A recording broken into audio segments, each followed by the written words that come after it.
Arnaud Le Guilcher et Alexandre Furaga. 5e roman pour Arnaud Le Guilcher et 3e roman pour Alexandre Furaga. Le dernier cerveau disponible et Capitaine Frites ont en commun, ce sont des romans jubilatoires. Première question,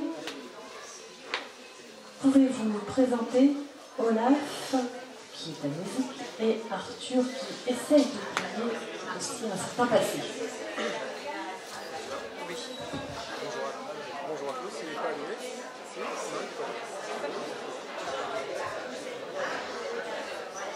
Bonjour à tous et à toutes. Donc Olaf, qui est Olaf? Et bien justement, ce n'est personne Olaf. Olaf, c'est un inconnu, amnésique, puisqu'on l'agresse dès le début du roman. Alors pourquoi avoir choisi un amnésique pour héros principal d'un roman? Je voulais comme postulat prendre le contre-pied de la société, c'est-à-dire que tout le monde veut accéder rapidement à la notoriété, tout le monde veut être quelqu'un rapidement, tout le monde se prend en photo, fait des selfies, crée son blog, son site internet, voilà. Et au final, pas grand-chose à dire, mais bon, on veut quand même le dire à tout le monde. Et donc moi, je voulais un héros qui soit personne. Et ce personnage amnésique va un peu bouleverser le microcosme d'un quartier, où on va croiser une galerie de personnages voilà, qui sont sur le fil, fragilisés, en quête de repères.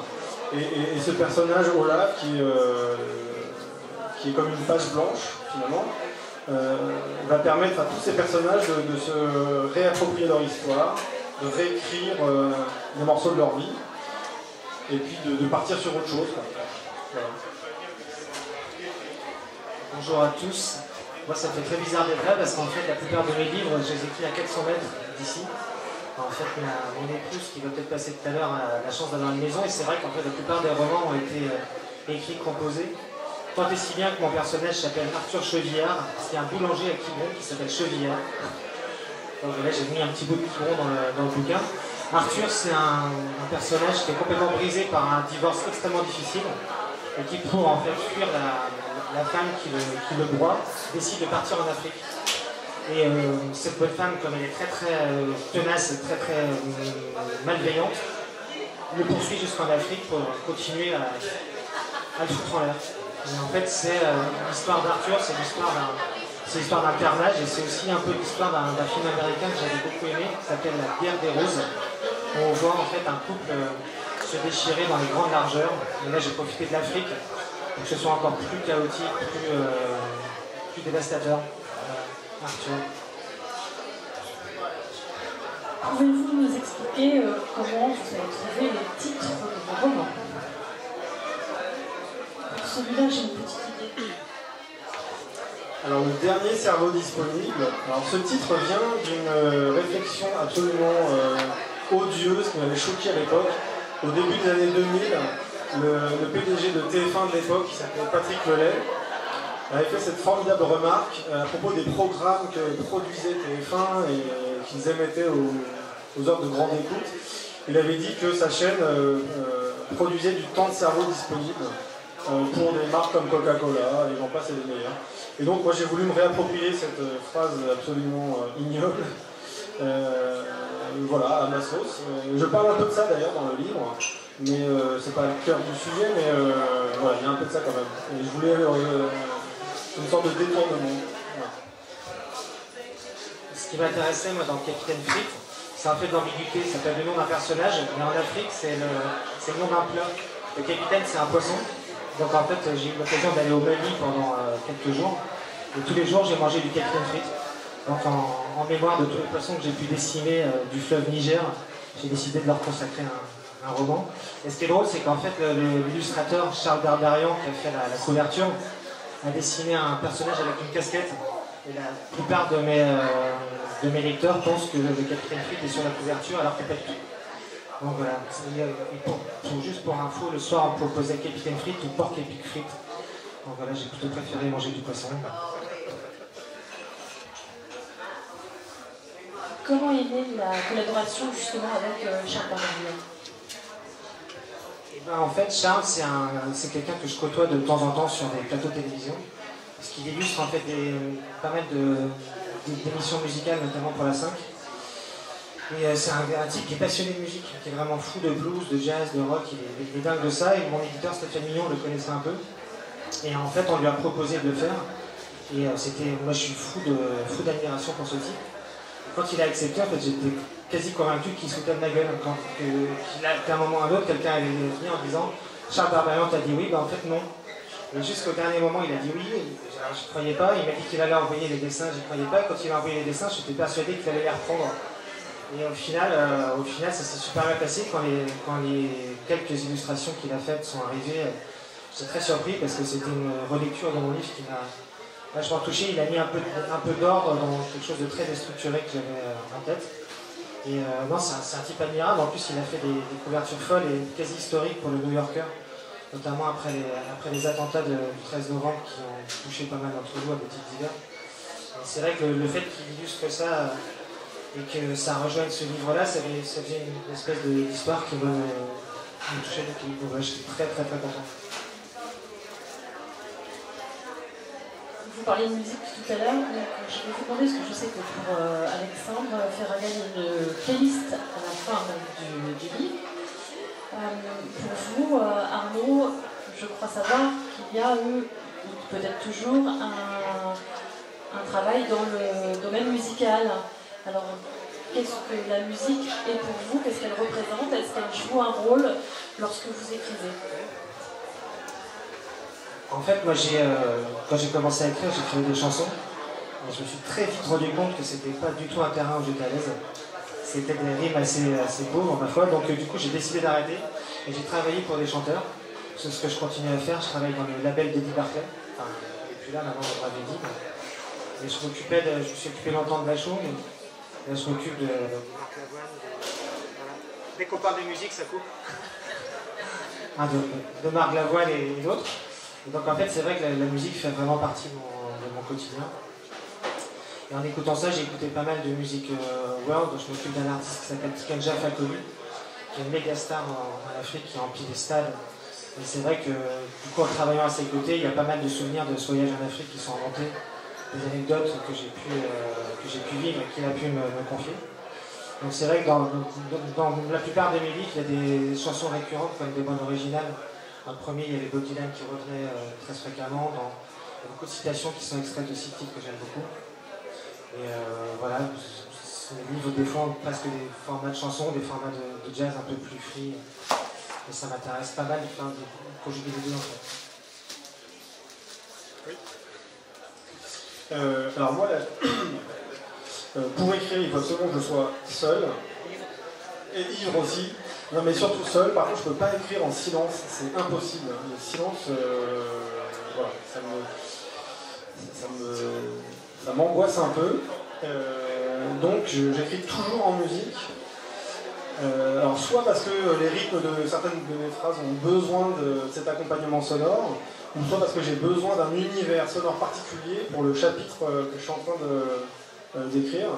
J'écoute beaucoup de jazz. Voilà, c'est une musique qui se prête bien à l'écriture. Et puis sinon il y a des artistes qui reviennent souvent. Alors je n'écoute pas de chansons françaises, ça me parasite, mais... Comment les choisis? Comment les choisis-tu? La playlist, là, comment elle est venue jusqu'à toi au niveau du choix des chansons? Est-ce qu'au hasard, voilà, tu surfes sur quelques sites légaux, bien sûr?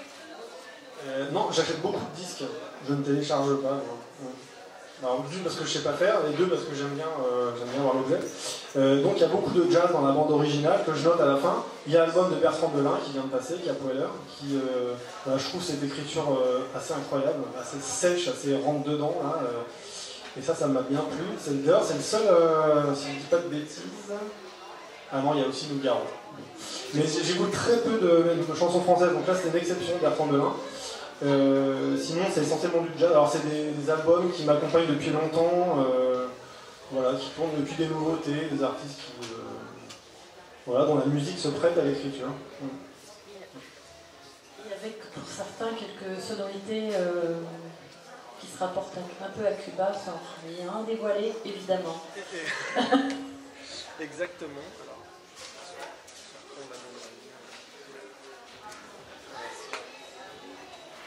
Il y a un passage assez important entre deux personnages, un père et son fils. Le père est fan de jazz, et du coup, dans une scène, le père demande à son fils de mettre un vinyle. Et donc ce vinyle, c'est le vinyle que j'ai écouté pendant que j'écrivais. Voilà, donc ça c'est un gros clin d'œil. Après, il y a effectivement des influences sud-américaines, notamment ce passage qui se passe à Cuba. Et puis, il y a à la fin du roman, il y a un duel entre ce père et ce fils, justement. Ils ont une relation très conflictuelle. Et le papa est aussi fan de boxe. Et donc il y a la chanson de Nougaro qui s'appelle 4 boules de cuir, je ne sais pas si vous connaissez. Donc il parle de ce combat là, la lutte à mort entre deux boxeurs. Et ça c'est vraiment... ce titre je l'ai écouté en boucle pendant que je faisais ce chapitre. Voilà.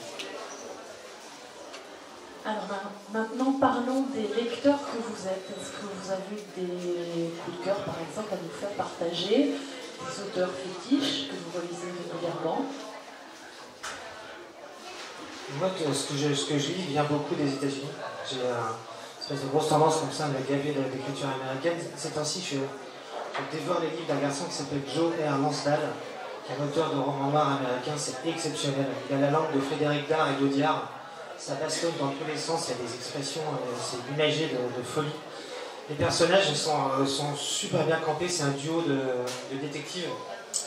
Je vais vous faire la promotion de ces livres. En fait, il y a un garçon qui est blanc et dépressif et l'autre qui est noir et homosexuel. Ça se passe dans les États-Unis du Sud. Donc immédiatement, noir et homosexuel, ça se passe pas très courtoisement. Et c'est formidable, j'en ai lu 6 en l'espace de quelques mois. C'est un chavire. Et c'est un garçon qui s'appelle Johan Sfar qui m'a fait découvrir ce truc-là sur son blog. Il en parlait beaucoup. Il en parle très très très bien. Je vous invite à les lire frénétiquement. Ça s'appelle Joe R. Lansdale. Commencez par le Mambo des deux ours. Lisez Bachili, lisez tout ça, c'est top. J'adore aussi Richard Rotigan. Pour moi, c'est un super héros. Un privé à Babylone, c'est vraiment quelque chose qui m'a donné envie d'écrire. Pour la liberté, pour la possibilité de jouer avec des histoires complètement farfelues. Là, récemment, sur un salon, je suis tombé sur un garçon qui s'appelle Édouard Launay, qui est journaliste à Libération, qui écrivait des chroniques sur hilarantes, médico-légales, sur les suicides les plus débiles. Et c'était tellement drôle de voir comment les gens, pour se foutre en l'air, s'enfonçaient des tournevis dans le nez, essayaient de s'attaquer la tête à la perceuse, faisaient des subterfuges complètement dingues avec des tronçonneuses tombant du ciel. Et tout ça raconté de manière hilarante. Enfin, toute cette espèce de littérature-là, un peu sur la brèche, moi ça me plaît beaucoup. Et j'aime beaucoup aussi, presque plus que les auteurs, les maisons d'édition. J'aime vachement les Gallmeister, qui est une maison géniale. Et une nouvelle maison d'édition qui s'appelle Tusitala, qui pareil en fait choisit des tout petits auteurs américains, les ressuscite, et ça donne une espèce de catalogue qui est très cohérent sur tout ce qui peut se passer à la marge de la littérature un peu plus classique. Pour moi, me plaît beaucoup parce que c'est une source de surprise chaque fois renouvelée. Donc, Gallmeister et Tusitala, allez-y gaiement. Alors moi je cite toujours en premier le même auteur, qui est Stephen King. C'est vraiment lui qui est à la base de cette envie d'écrire des romans. C'est un type incroyable, dont l'œuvre est sous-estimée, et ça c'est absolument incroyable. Voilà, donc Stephen King à toutes les sauces. Eri De Luca pour la poésie, pour sa façon de raconter l'enfance. Voilà, c'est un auteur que j'aime beaucoup, et en plus un auteur engagé, qui a eu quelques déboires avec la justice dans son pays il y a 2 ans, là, qui s'est opposé à la construction de la ligne Lyon-Turin, qui va dézinguer la vallée, je ne sais pas comment elle s'appelle, dans les Alpes italiennes. Et il a eu un procès pour ça. Enfin, voilà, comment je ne sais pas s'il a été en prison, mais en tout cas, il a eu un gros procès. Donc, Eri De Luca, j'aime beaucoup Richard Rotigan. D'ailleurs, ils ont fait le Castor Astral a fait un super bouquin, un super travail sur les poésies de Richard Rotigan qui sont merveilleux, vraiment. Qui d'autre? Alors moi, j'ai un auteur que j'aime beaucoup chez Minuit, c'est Christian Galli, qui est décédé il n'y a pas très longtemps, qui est un fan de jazz aussi, et il a écrit des livres magnifiques à découvrir. C'est une langue particulière, vraiment. Voilà. Il y a tellement à citer. Bon. Je vais m'arrêter là. Et alors la question que je pose à tous les invités des cafés littéraires de ce week-end, Le 22 avril prochain, ce sera... Bon, je ne vais pas vous parler politique. Le 22 avril prochain, ce sera la fête des librairies indépendantes. Est-ce que vous pouvez nous dire chacun quel est votre rapport avec les librairies? Est-ce que vous avez une librairie fétiche? Alors étant à Quiberon, évidemment. Mais autrement ailleurs aussi. En fait, je n'avais pas du tout pensé à ça en ce terme, mais c'est vrai que la plupart des livres qui m'ont touché m'ont été conseillés par des libraires. Je pense à un bouquin de Jean-François Beauchemin qui s'appelle Le jour des corneilles, qui est une langue complètement bizarre, qui a inventé un langage. Et c'est un libraire breton qui m'avait recommandé ce truc-là parce qu'il avait des textes. À Paris, il y a un garçon qui m'avait conseillé Pierre Pays. Pareil, c'est une langue un peu opaque et ça m'a immédiatement plu. Et c'est vrai que c'est des passeurs formidables, et surtout les libraires indépendants qui défendent une idée de la littérature qui leur est très très proche. Et à Quiberon, là, vous connaissez sans doute la librairie Port-Maria. C'est vrai que la plupart des fiches, ça relève comme un boulot presque de collectionneur, quoi. Quelque chose de l'ordre de la transmission qui est très, très joli, et très efficace. Parce que généralement, une fois qu'on a réussi à en passer un, on en passe un deuxième, puis un troisième et un quatrième. Et on se retrouve avec un public qui est éduqué un peu à la façon aux livres qu'on aime, et c'est assez chouette.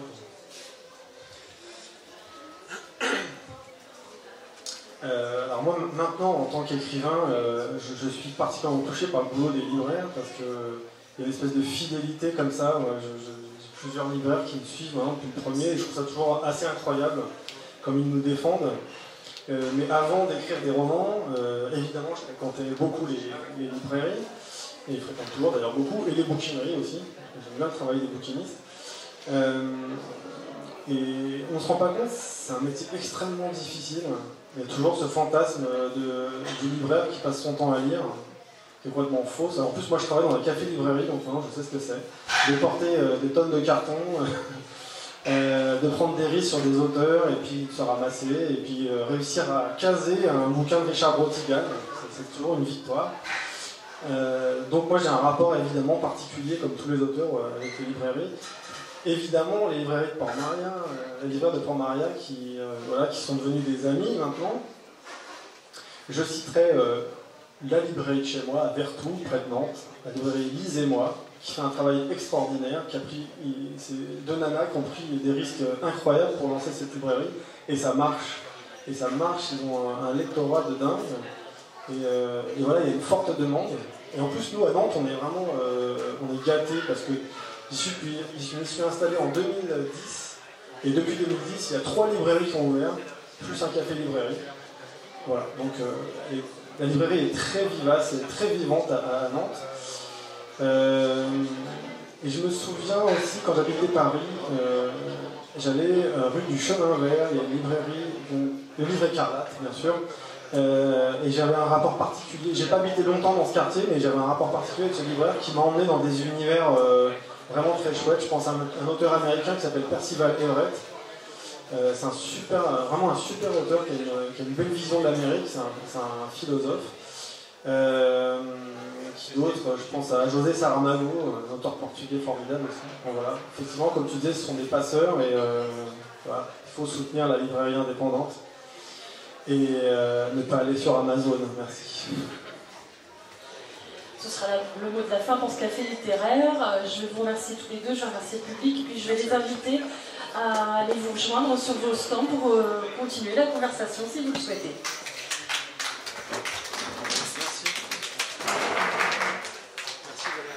Merci.